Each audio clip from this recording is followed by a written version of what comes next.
कहानी की शुरुआत में हम 13 अक्टूबर 1972 का दिन देखते हैं। उरुग्वे की एक फेमस रग्बी टीम जिसे ओल्ड क्रिश्चियंस क्लब के नाम से जाना जाता है, एक प्लेन में सवार होकर चिली के लिए रवाना होती है। ये ट्रिप उनके लिए बहुत स्पेशल होती है क्योंकि उन्हें वहाँ एक स्पेशल मैच खेलना होता है। टीम के ज्यादातर प्लेयर्स यंग हैं और उनमें से काफी लोगों ने कभी अपने देश से बाहर ट्रेवल नहीं किया है, इसलिए माहौल बहुत ही एक्साइटमेंट और खुशी से भरा हुआ है। उनके सपोर्ट के लिए कुछ फैमिली मेंबर्स और फ्रेंड्स भी उनके साथ इस सफर पर जा रहे होते हैं। प्लेन में हंसी मजाक चल रहा होता है और सभी लोग अपनी लाइफ के इस नए एडवेंचर को लेकर बहुत खुश होते हैं। जैसे ही प्लेन एंडीज माउंटेन्स के पास पहुंचता है जो चिली और अर्जेंटीना को अलग करते हैं, वहाँ मौसम थोड़ा खराब होने लगता है। प्लेन हवा में तेजी से हिलने लगता है जिससे पैसेंजर्स थोड़ा घबरा जाते हैं। एक पैसेंजर दूसरों को एक्सप्लेन करता है कि अर्जेंटीना से आने वाली वार्म विंड्स जब पहाड़ों की कोल्ड एयर से टकराती हैं तो एक सक्शन इफेक्ट क्रिएट होता है जिसके कारण टर्बुलेंस होती है। वो सबको काम करने की कोशिश करता है लेकिन जल्द ही टर्बुलेंस बहुत ज्यादा बढ़ जाती है। अचानक प्लेन हवा में कुछ माइल्स नीचे की तरफ सिंक कर जाता है। पायलट्स पूरी ताकत लगाते हैं कि प्लेन को कंट्रोल में रखा जाए और उसे तूफानी हवाओं के बीच से निकाला जाए। प्लेन के अंदर का सीन बहुत कियोटिक हो जाता है। लोगों का सामान कॉरिडोर में गिरने लगता है और सब लोग अपनी सीट्स को कस के पकड़ लेते हैं। एक पल के लिए बादलों के बीच से सूरज दिखाई देता है जिससे उन्हें लगता है शायद सब ठीक हो जाएगा, लेकिन अगले ही पल प्लेन नीचे गिरता है और सीधा माउंटेन की चोटी से टकरा जाता है। टक्कर इतनी जबरदस्त होती है कि प्लेन दो हिस्सों में टूट जाता है। प्लेन का टेल वाला हिस्सा अलग हो जाता है और हवा के दबाव से एक प्लेयर हवा में उड़ता हुआ प्लेन से बाहर गिर जाता है। प्लेन का फ्रंट पार्ट जिसमें अभी भी पैसेंजर्स बैठे हैं वो स्नो पर तेजी से फिसलता हुआ आगे बढ़ता है। आखिरकार वो हिस्सा स्नो के ढेर में जाकर रुकता है, लेकिन रुकने का इम्पैक्ट इतना तेज होता है कि अंदर की सीट्स एक दूसरे से टकराकर क्रश हो जाती हैं। इस क्रैश में कई लोग अपनी जान गंवा देते हैं और सीन बहुत ही हॉरिफिक और ग्रूसम होता है। अब यहाँ सीन कट होता है और हम क्रैश के तुरंत बाद का मंजर देख रहे हैं। जो लोग सरवाइव कर गए हैं वो शॉक में हैं, लेकिन धीरे धीरे अपनी सीट से निकलने की कोशिश करते हैं ताकि फंसे हुए लोगों की मदद कर सकें। चारों तरफ खून और डेब्री फैला हुआ है। दो मेडिकल स्टूडेंट्स जो पैसेंजर्स में शामिल थे इमीडिएटली एक्शन में आते हैं। वो ब्रोकन लिम्स वाले लोगों को शांत करने की कोशिश करते हैं और जितनी हो सके उतनी फर्स्ट एड देने की कोशिश करते हैं। कुछ लड़के पायलट के कॉकपिट की तरफ जाते हैं चेक करने के लिए, लेकिन पायलट बुरी तरह जख्मी होता है और बस कुछ शब्द बोलकर दम तोड़ देता है। सर्वाइवर्स देखते हैं कि प्लेन का रेडियो भी पूरी तरह खराब हो चुका है और काम नहीं कर रहा है। कुछ लोग बाहर निकलकर मदद के लिए चिल्लाते हैं, लेकिन चारों तरफ सन्नाटा और स्नो के अलावा कुछ नहीं होता। जैसे ही रात होती है टेम्परेचर तेजी से गिरने लगता है। एंडीज की ठंड बर्दाश्त से बाहर होने लगती है। बचने के लिए सभी सर्वाइवर्स प्लेन के टूटे हुए हिस्से के अंदर एक साथ हडल कर लेते हैं ताकि बॉडी हीट शेयर कर सके। प्लेन में जो बड़े होल्स हो गए थे उन्हें बंद करने के लिए वो डेड बॉडीज और बैग्स का इस्तेमाल करते हैं ताकि ठंडी हवा अंदर न आ सके। रात बहुत मुश्किल होती है। कई लोग दर्द की वजह से रो रहे होते हैं। अगली सुबह जब धूप निकलती है तो उन्हें पता चलता है कि रात भर में कुछ और लोग ठंड की वजह से फ्रीज होकर मर गए। तूफान अब शांत हो चुका है और सूरज की रोशनी तेजी से चमक रही है। सर्वाइवर्स बाहर निकलकर देखते हैं तो उन्हें दूर दूर तक सिर्फ बर्फ और पहाड़ दिखाई देते हैं। उन्हें रियलाइज होता है कि वो सिविलाइजेशन से बहुत दूर है। ग्रुप डिसाइड करता है कि अगर उन्हें जिंदा रहना है तो उन्हें ऑर्गेनाइज होना पड़ेगा। वो प्लेन के अंदर से टूटी हुई सीट्स और डेब्री को बाहर निकालते हैं ताकि रात को सोने के लिए सबके पास जगह हो। जो लोग जख्मी हैं उन्हें उस जगह पर लिटाया जाता है जहाँ सबसे ज्यादा धूप आती है ताकि उन्हें थोड़ी गर्मी मिल सके। अब सीन शिफ्ट होता है सर्वाइवर्स की मैनेजमेंट की तरफ। वो हर एक सूटकेस और बैग को ध्यान से चेक करते हैं। जो भी चीज यूजफुल लगती है उसे संभाल कर रख लिया जाता है। सबसे इम्पोर्टेंट टास्क होता है खाना ढूंढना। पूरे प्लेन को सर्च करने के बाद उन्हें बहुत कम मात्रा में चॉकलेट्स और वाइन मिलती है। डेड बॉडीज को प्लेन से दूर ले जाकर स्नो से कवर कर दिया जाता है ताकि वो डीकम्पोज न हो और उन्हें उम्मीद होती है कि जब रेस्क्यू टीम आएगी तो वो बॉडीज को अपने साथ ले जाएंगे। जब सब कुछ ऑर्गेनाइज हो जाता है तो वो बहुत थोड़ा सा स्नैक खाते हैं। अचानक उन्हें एक प्लेन की आवाज सुनाई देती है। सभी लोग पूरी ताकत से चिल्लाते हैं और अपने हाथ हिलाते हैं, लेकिन प्लेन उन्हें बिना देखे निकल जाता है। दूसरी रात वो थोड़ा बेहतर तैयारी के साथ सोने जाते हैं। वो बैग्स में से कपड़े निकालकर ब्लैंकेट्स की तरह यूज करते हैं और होल्स को सूटकेस से कवर कर देते हैं। तीसरी दिन नैंडो नाम का कैरेक्टर जो क्रैश के बाद से अनकॉन्शियस था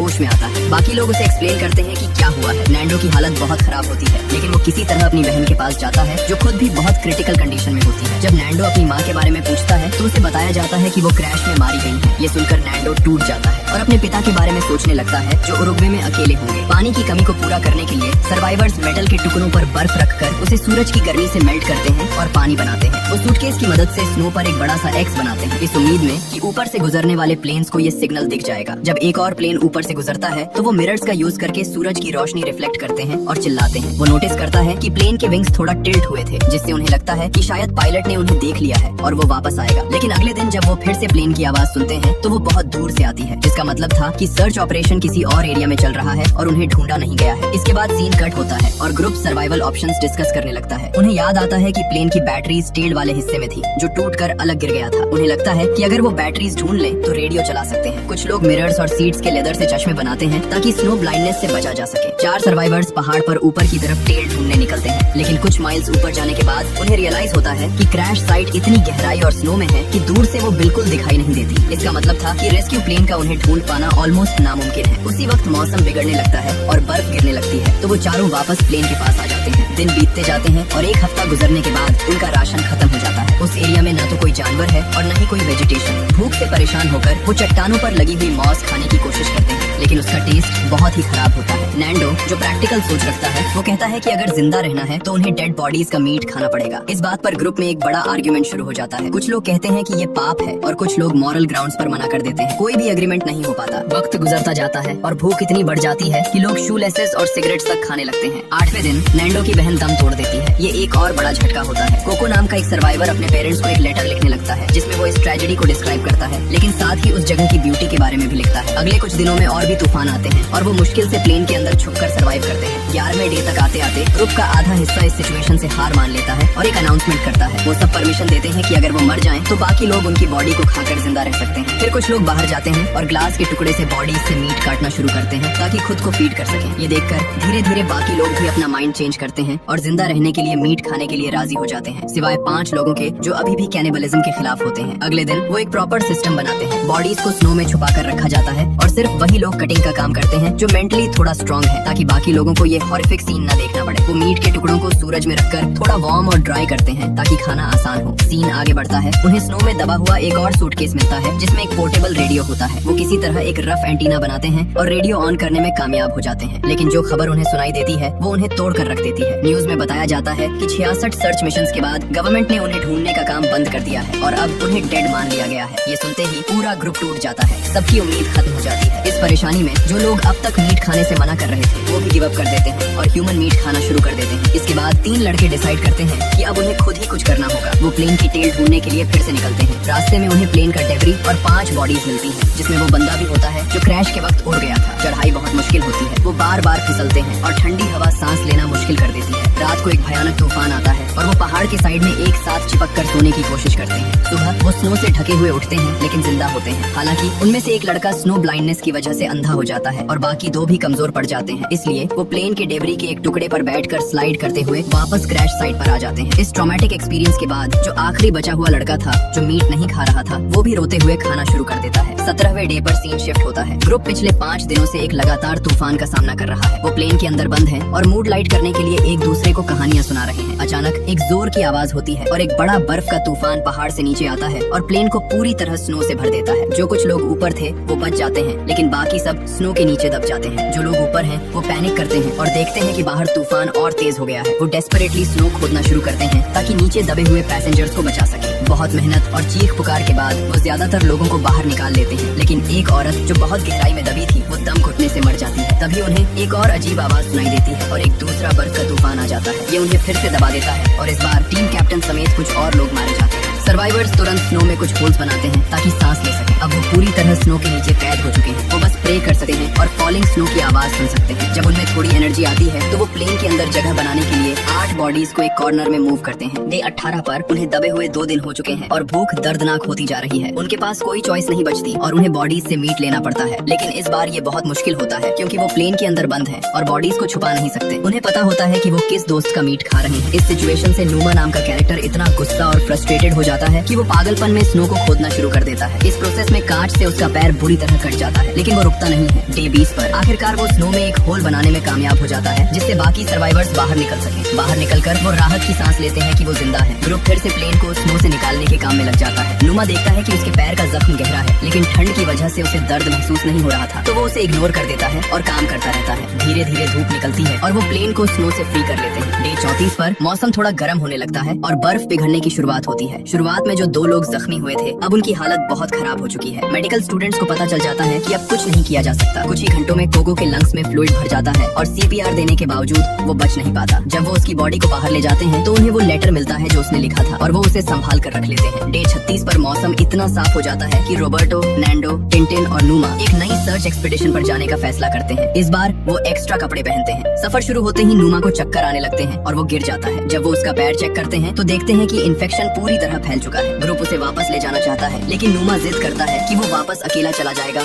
और बाकी लोग आगे बढ़े। नूमा जैसे तैसे वापस क्रैश साइट पर पहुंचता है और बेहोश हो जाता है। जब उसे होश आता है तो वो देखता है कि एक और बीमार पैसेंजर हेलुसिनेट कर रहा है और फिर मर जाता है। अगले दिन ग्रुप कॉकपिट से बर्फ हटाने का काम शुरू करता है। नुमा मदद करना चाहता है लेकिन वो इतना कमजोर हो चुका है कि कुछ नहीं कर पाता। ये हेल्पलेसनेस उसे बहुत परेशान करती है। जल्द ही वो 3 लोग वापस आते हैं और एक बड़ी खुशखबरी लाते हैं। उन्हें प्लेन की टेल मिल गई है। वो वहाँ से काफी सारे कोट्स, रम की बॉटल्स, सिगरेट्स और चॉकलेट्स लेकर आए हैं। सबसे बड़ी बात, उन्हें बैटरीज भी मिल गई हैं। वो बैटरीज को कॉकपिट के रेडियो से कनेक्ट करने की कोशिश करते हैं। बहुत मेहनत के बाद रेडियो में स्टैटिक नॉइज आती है लेकिन वो किसी को कांटेक्ट नहीं कर पाते और कोई रिस्पांस नहीं मिलता। दिन फिर से बीतने लगते हैं। ग्रुप अब बाहर जाने से डरता है क्योंकि बाहर की ठंड जानलेवा है। नुमा का इन्फेक्शन अब उसकी पूरी बॉडी में फैल रहा है। टेल से लाया गया खाना भी खत्म हो रहा है तो उन्हें अब डेड बॉडी से मीट निकालना पड़ता है। अब ये सब उनके लिए एक रूटीन बन चुका है। नुमा को रियलाइज हो जाता है कि उसके पास ज्यादा वक्त नहीं बचा है, इसलिए वो खाना बंद कर देता है ताकि दूसरों के लिए ज्यादा फूड बचे। रेडियो फिक्स करने की एक और कोशिश में शॉर्ट सर्किट हो जाता है और वो उम्मीद भी खत्म हो जाती है। गुस्से में वो प्लेन पर सर्वाइवर्स की गिनती लिखते हैं। एक और ट्रिप के दौरान उन्हें टेल सेक्शन में वाटरप्रूफ फैब्रिक मिलता है जो पाइप्स को कवर कर रहा था। उन्हें आइडिया आता है कि इससे एक स्लीपिंग बैग बनाया जा सकता है जो उन्हें रात की ठंड से बचाएगा। छोटा रेडियो अभी भी चल रहा होता है और उस पर वो सुनते हैं कि क्रैश के 58 डेज बाद भी एयरफोर्स एक और एयरक्राफ्ट भेजने की प्लानिंग कर रही है। इस बात पर फिर से बहस होती है कि इंतजार करें या खुद मदद ढूंढने जाएं। रोबर्टो फ्रस्ट्रेटेड होकर स्लीपिंग बैग को फाड़ देता है। मूड लाइट करने के लिए ग्रुप चिड़ियों की आवाजें निकालता है और एक कैमरा ढूंढकर फोटोज खींचता है। उस रात नुमा उन्हें परमिशन देता है कि मरने के बाद वो उसकी बॉडी खा सकते हैं।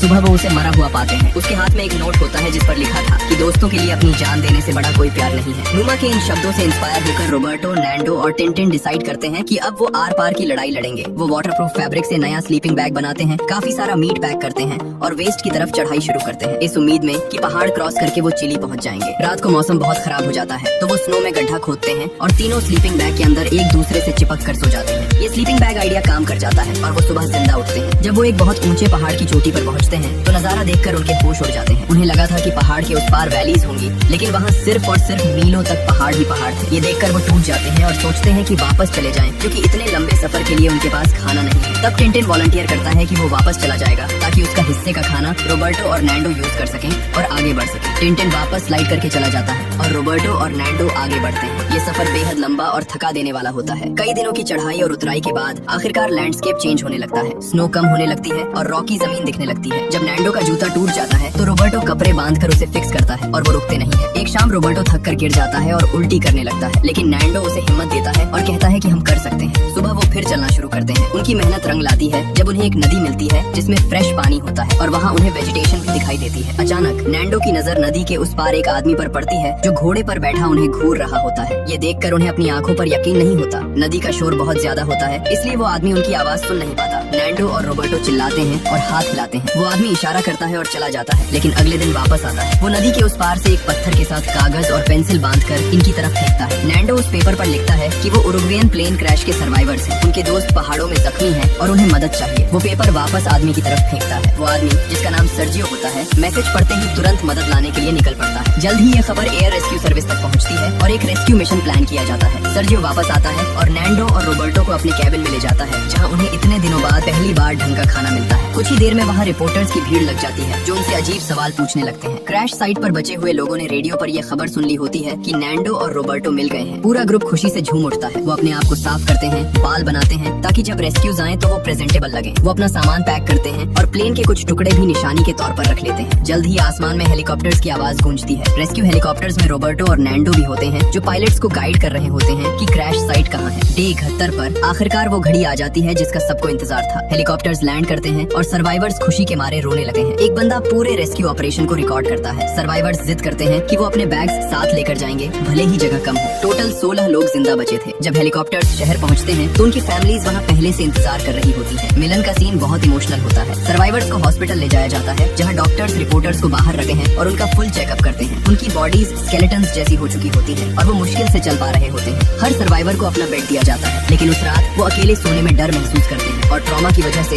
सब एक ग्रुप में हडल होकर सोते हैं, बिल्कुल वैसे ही जैसे वो पहाड़ पर सोते थे। मूवी के एंड में हम देखते हैं कि सर्वाइवर्स अपनी नॉर्मल लाइफ में वापस आने की कोशिश कर रहे हैं लेकिन वो एक्सपीरियंस उन्हें हमेशा के लिए बदल चुका है। वो उन दोस्तों को याद करते हैं जिन्होंने अपनी जान दे दी ताकि बाकी लोग जिंदा रह सके। इसी के साथ ये कहानी खत्म होती है। अगर आपको ये वीडियो पसंद आई हो तो प्लीज चैनल को सब्सक्राइब जरूर करें और बेल आइकन को भी प्रेस कर दें ताकि ऐसी और वीडियोस आप तक पहुंचती रहे। देखने के लिए धन्यवाद।